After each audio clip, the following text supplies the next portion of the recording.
People are trying to forget the effulgent form of pure divine consciousness which permeates the entire creation and it forms its basis. In trying to deny God, who is the basis of the universe, man is denying his own existence. Here God is not a person who having 6 hands, 6 legs, no. Here God here is supreme consciousness, awareness. When we closely inquire into the nature of atheism and the meaning of the word Nastika, Nastika basically means atheism, we see the word Nasti comprising of the word Na plus Asti. Na means denial, Asti means existence. In the word Nasti, the part Asti affirms the existence of the God, whereas Na denies it. Thus, the word Nasti only denies something that already exists. Similarly, atheists say God is nowhere. On close scrutiny, we find that first there is an affirmation in the nowhere. Thus, untruth follows only as feeble refutation of truth that exists. The intimate relationship that exists between God and the individual is indescribable. However, falling a victim in his own ego, man arrogates onto himself the authority for his action. But in reality, it is only God who gives the results for the action that has been performed by the individual.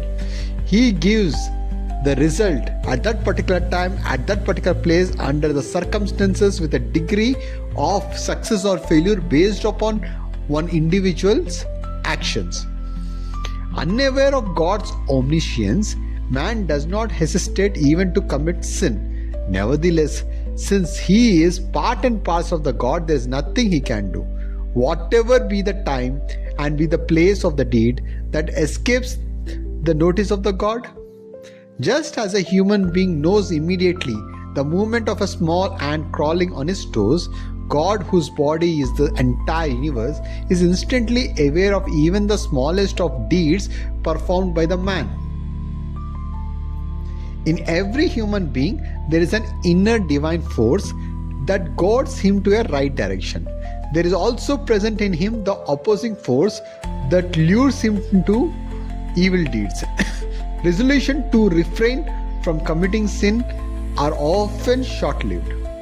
More often than not, the man who vows to speak the truth always is forced by the circumstances to utter lies. Similarly, however much a man may determine not to hurt others, he might, without conscious deliberation at some time or the other, inflict injury upon another. This is universal phenomena. While several kinds of righteous strength are present in the man, there is also present in him a mightier malevolent force that compels him to do the wrong action.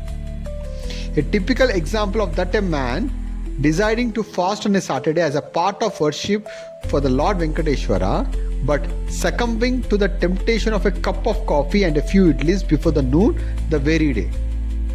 So, Krishna explains to Arjuna, desire and anger, born out of rajas, the mode of passion, are the greatest enemies of man. Desire and anger, they stifle his innate goodness.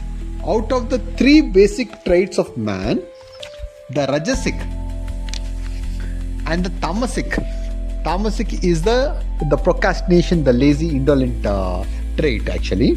Okay, that is tamasic. Rajasic is passionate, too much of enthusiastic. Those traits, okay, are the ones so which does harm to the human being. The desire, which is kama, he is of more of rajas. He doesn't know satiation, even as a raging fire does not. So this rajas and tamas shakes a man's inner poise and leads to astray. It creates breach in man's heart and enters therein. After its entry, anger and the attendant vices join the invasion and steal the jewel of wisdom that has been kept therein.